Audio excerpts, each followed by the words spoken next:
गुड़ आरिसा चीनी आरिसा आपण बहुत थर बन खाई। आज चलतु फेणी आरिसा पिठा बनइबा खाइबापी बहुत बढ़िया टेस्ट लगे। आउ यार तैयारी करिवार शैली संपूर्ण भिन्न।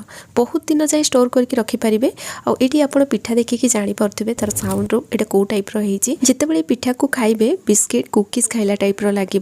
पश्चिम ओडिशा रे गोटे फेमस पिठा नुआखाई स्पेशल मुझे सहित सेयार करछि। पश्चिम ओडिशा जदि को भाई भौणी मैंने देखुथिबे मते निश्चय कमेंट सेक्शन में जनइबे आपण मानकु ए फेनी अर्सा केमती लगिला। आउटी आपण मैंने देखिए जापे पिठार टेक्सचर केते बढ़िया से स्मूथली भांगी जाउची गोटे हाथ में। तो बहुत बढ़िया पिठा तैयारी होता। और यार मेजरमेंटा भी बहुत सिंपल अच्छी। खाली प्रोसेसटा टिके जानीगले आप बहुत बढ़िया से पिठा तैयारी करेंगे।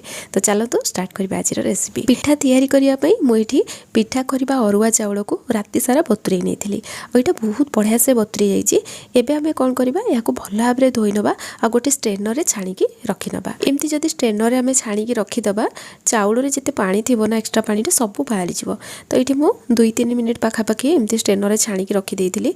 एबे ये गोटे कटन कपड़ा नहीं आ चाउल को चारिपटे एमती स्प्रेड करके भल भाव में पोछि नेली। जदि आपण या कपड़ा एमती न पोछिया चाहूँगी थाली रे चाउल को टिके स्प्रेड करने फैन तले 10 मिनिट पाखापाखि रखिने आमर चाउल रे जो पानीटा थिबो ना सेटा जेमती पूरा ड्राई हो जिवो। जेतेबेले या हाथ में आमे धरिबा हाथ में जेमती बिल्कुल भी पानी लागिबोनी सेटा ध्यान रखिबे।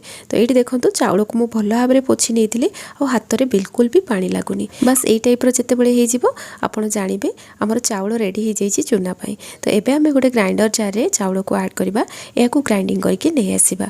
तो ये देखंतु आमर चाउल चूना रेडी हो गला। किंतु या आमे चालुनी रे चलै दबा। तो ये देखंतु एटा पूरा गुंड हो जाइए किंतु डायरेक्ट आपण एमती यूज करिवेनी। तो ये मु गोटे चालुनी नेछि आ इथिरे अल्प अल्प चाउल चूना देके आमे चलै दबा। चाउल चूना को चलैला परे जो खतड़िया अंशटा बाहरिबो ताकू आमे गोटे जगह रखि नबा। सबु चाउल चूना को चलै सारला परे जेतिकी खतड़िया अंश बाहरिबो पुणी ताकू आमे ग्राइंडिंग करिबा पुणी आमे चालुनी रे चलै दबा। ए प्रोसेस रे करी करी मु देखंतु सबु चाउल चूना को रेडी कर नेइतिली। तो लास्ट आ अल्प ही खतड़िया अंश रहिबो। एबे चलंतु नेक्स्ट प्रोसेस जिबा। एठी मु गोटे गिनारे मापिकी गुआ घिओ नेइछि। ए पिठा को आपण रिफाइंड तेल किबा डालडा घिओ रे भी तैयारी करि परिबे। किंतु डालडा घिओ आउ तेल रे जदि तैयारी करिवे ना पिठाटा टिके टाण रहिबो।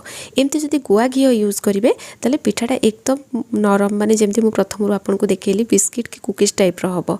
पूरा हाथ रे गोटे हाथ रे भी ताकू धरिवे ना पिठा भांगी जिवो माने एते बढ़िया सेटा तैयारी हबो।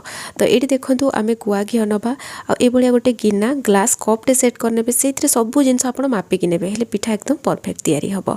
तो एठी जेतिकी मु घिओ नै जी एई अनुसार मु सब जिंस को एठी मापी कि नेबी। एबे आमे गोटे जागा कोई घिओ बाहर करनबा हाथ रे किबा हुइस्कर रे याकू भल भाव में आमे फेंटी नबा। आपण चाहिले एठी इलेक्ट्रिक बीटर भी यूज करि परिबे बहुत सहज होई जिवो। किंतु मु एठी हुइस्कर यूज करके याकू फेंटी नेइतिली। तो एई फेंटीबाटा ही टिके टाइम लागिवो आपण को माने मते एठी 12 मिनिट पाखापाखि लागिथिला टोटल माने फेंटिया पई। तो टिके टाइम लागे एटा माने पूरा फेणो फेणो टाइप रो जेतेबेले हेई जिवो आपण जानिबे एटा रेडी हेई जाईछि। ए बळिया ताकू पूरा फेणी की करा जाय बोली सेति पई याकू फेणी आरिसा पिठा किबा पश्चिम ओडिशा रे याकू फेनी अर्सा बोली कहते।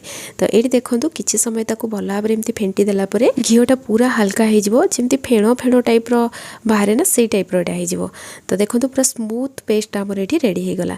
एबे आमे एठी चीनी को गुंड करके ऐड करबा माने घिओ जतिकी नेइथिले पूरा सेम परिमाण रे एठी आमे चीनी नबा। चीनी को ग्राइंडर जार रे ठीके ग्राइंडिंग करके नै जिबा माने एटा गुंड हो गले मिसिबा पई सुविधा हबो। तो आपण चाहिले नॉर्मल चीनी भी एठी यूज करि परिबे किंतु सेटा मिसिबा पई ठीके टाइम लागे बोली चीनी को गुंड करके इथरे मिसा जाए। आ ध्यान रखिबे घिओ जेतिकी आमे एठी चीनी सेति नबा। तो याकू भल भाव में फेंटी नबा। एठी मु 6-7 मिनिट पाखापाखि याकू भल भाव में फेंटी थिली। आ एठी आपण माने देखि परथबे एटा पूरा फेणो फेणो टाइप रो हो जाइछि। ए बळिया होबा निहाती दरकार। एटा ही तार मेन पाग। जदि एटा आपण ठीक से कर देबे पिठा गुडा आपनकर बहुत बढ़िया से तैयारी हबो। एबे आमे नडिया कोरा नबा। तो एठी मु गोटे बड़ चामच नडिया कोरा नेली। किछि किछि जागा रे कटा नडिया इथरे पक्का जाए के इथरे बिल्कुल नडिया कोरा न पकेकी भी तैयारी करंती। तो बिना नडिया कोरा रे भी आपण तैयारी करि परिबे। तो ये देखो गोटे बड़ चामच नड़िया कोरा देदेली आ गुजराती गुंड अल्प पकेली जहाँफल पिठार बास्ना बहुत बढ़िया आसो। सब जिनस को आम बहुत बढ़िया से मिसई नवा। देखो यहाँ आमर रेडी हो गला। एबे चलतु आम ये चाउल चूना ऐड करवा। तो मुझे अल्प अल्प चाउल चूना ऐड करके मुझे भल भाव में प्रथम हुइस्कर ही मिसई देली। सब जिन मिसीगले जो हाथ में या धरवा ना हाथ चिपचिप लगे से प्रथम मुझे 3 गिना चाउल चूना देकी हुइस्कर मिसैला हाथ में पुणी भलसे मिसेइथिली जेतेबेले गिनारे चाउल चूना मापिकी नेबे घिओ जो लेवल रे थिला माने गिनार सेई लेवल रे ही चाउल चूना को रखिकी नेबे आउ चाउल चूना को अधिक प्रेस करी गिनारे पुरेइबेनी हल्का जेतिकी चाउल चूना धरिबो बस से अनुसार इथरे ऐड करिवे कारण मु से अनुसार आपन को मेजरमेंट एटी कहूची माने गोटे गिना घिओ रे आपन एटी 7 गिना टोटल चाउल चूना नेबे तो प्रथम एटी मु 3 गिना चाउल चूना मिसेइथिले तापर एटी आउ 4 गिना चाउल चूना मिसेइली तो मोर पिठा एकदम परफेक्ट तैयारी हैला जदि आपन चाउल केते भिजेबे जानि पारु नाहंती ना जदि चाउल चूना पड़ी जिवो कि कोन भाबुचंती जो गिना रे आपन घिओ नेबे बोली भाबिथिबे से गिना रे 3 गिना किबा 3.5 गिना पाखा पाखी जदि चाउल भिजै देबे ना आपनकर चाउल चूना बिल्कुल भी बळिबोनी पूरा परफेक्ट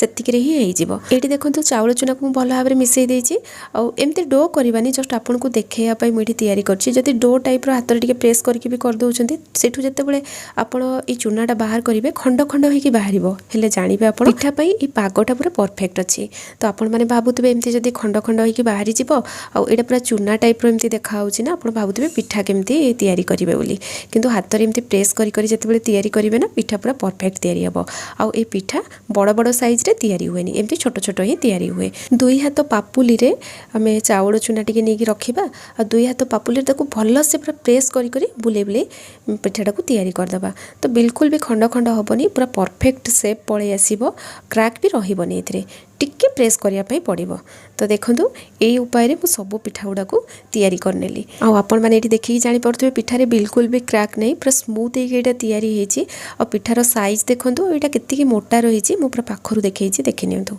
एतिकी मोटा रहइबो एटा अधिक मोटा करबानी किबा बड़ बड़ पिठा भी तैयारी करबानी तो एई भली उपाय रे मु सब पिठा गुडा को बनै नेथिली एपडे मु तेल गरम करनीछि चलंतु एबे पिठा गुडा को फ्राई करबा तो प्रथमे अल्प टिके पक्के की देखिबा तेल गरम हेछि कि नै कारण एटा हाई फ्लेम रे ही छणा हबो गैस रो फ्लेम लो करिवेनी कि मीडियम करिवेनी और जदि पिठार पागटा जदि आपनकर ठीक नथिबो ना पिठा एठी खंड खंड होई जिवो तो सेति पई पिठार पागटा जदि प्रथम रे आपन ठीक करिवे पिठा एकदम बढ़िया से तैयारी हबो हाई फ्लेम रे याको हमें फ्राई करिबा आ प्रथम रो ताको एपट सेपट करिवेनी टिके फ्राई हे गला परे कलर पळै आसला परे ताको एपट सेपट करिके भलो भाबरे छाणी नेबे एबे एठी जो पिठार कलरटा अछि ना एई टाइम रे ही पिठा गुडा को बाहर करा जाय थाय किंतु मु एबे देखंतु पिठार कलर जो टाइप रो पूरा गोल्डन कलर हो गला मु एत्ती गोल्डन कलर जाए पिठा को फ्राई करथिले आपण चाहिए हल्का गोल्डन थिबो आपण पिठा गुडा को बाहर कर दे परिबे तो इते देखो पिठा बहुत बढ़िया देखा होची और बिल्कुल भी पिठा क्रैक हेलानी बहुत बढ़िया से तैयारी हैला तो गोटे थरे रे अधिक पिठा पके के आपण छाणीबेनी एमती 2-3टा पिठा पके के ही छाणीबे गैस रो फ्लेम मीडियम किबा लो बिल्कुल भी करिवेनी हाई फ्लेम रे ही छाणीबे नले पिठा गुडा